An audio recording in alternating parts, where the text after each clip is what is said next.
बहुत बहुत धन्यवाद। तो आपने बहुत अच्छा रस प्रदान किया भगवान की कथा का।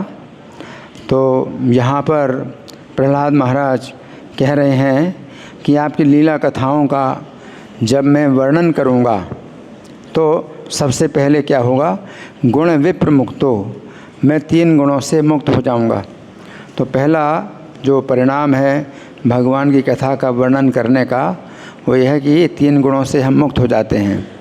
और फिर दूसरा परिणाम क्या है, अंधस्थ तरमी दुर्गाणी, भौतिक संसार की जितने भी कठिनाइयाँ हैं, जितने भी बाधाएं हैं, उनको मैं बड़ी आसानी से पार कर जाऊंगा। तो ये कथाएं जब मैं वर्णन करूंगा तो किन की संगति में वर्णन करूंगा, तो कहा है पद युगालय हंस संगा। पद युग का मतलब दोनों चरण, आलय का मतलब इस निवास स्थान। ऐसे हंस भक्त जिनका निवास स्थान, जिनका घर आपके दोनों चरण ही हैं, तो उनकी संगति में मैं आपकी कथाओं का वर्णन करूंगा। तो संगति में हम वर्णन करते हैं तो संगति चाहिए ना, हमको भक्तों की संगति चाहिए। तो मुझे संगति चाहिए किनकी, पद युगालय हंस, ऐसे हंसों की संगति चाहिए जो जिनका घर आपके दोनों चरण कमल है, आपके चरण कमलों में ही निवास करते हैं।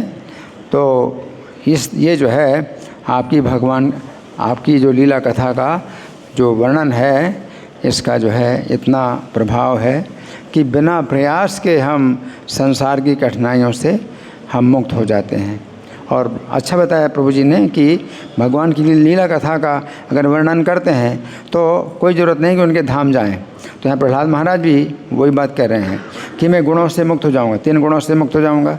तो 3 गुणों से अगर मुक्त हो जाए जीव, तो शरीर के अंदर वो शरीर से बंधा नहीं है, शरीर के अंदर नित्य जीवात्मा है, अनित्य शरीर से बंधा है 3 गुणों के कारण।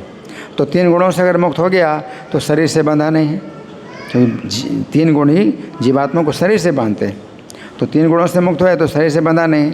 अब शरीर से अगर बंधा नहीं है तो शरीर के जो कष्ट हैं, जन्म मरण बुढ़ापा बीमारी, वो भी उसको नहीं महसूस होते।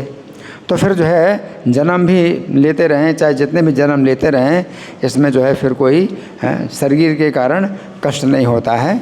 और आपकी कथाओं का जो है मैं गुणगान करता रहूं, वर्णन करता रहूं आपके भक्तों की संगति में।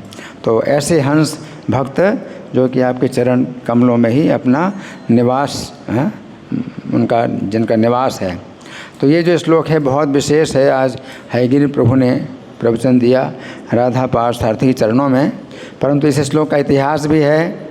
आज से 30 साल 4 महीना 26 दिन पहले ये 12 फरवरी 1996 को सोमवार के दिन सिद्धदेह प्रभु ने भी प्रवचन दिया था राधा पार्थसारथी के चरणों में।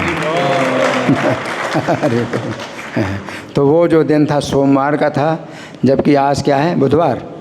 आज बुधवार है, अंतर है, सोमवार बुधवार का अंतर है, 2 दिन का अंतर है। लेकिन तारीख के अनुसार 30 साल 4 महीना 26 दिन का अंतर है। हरे कृष्णा।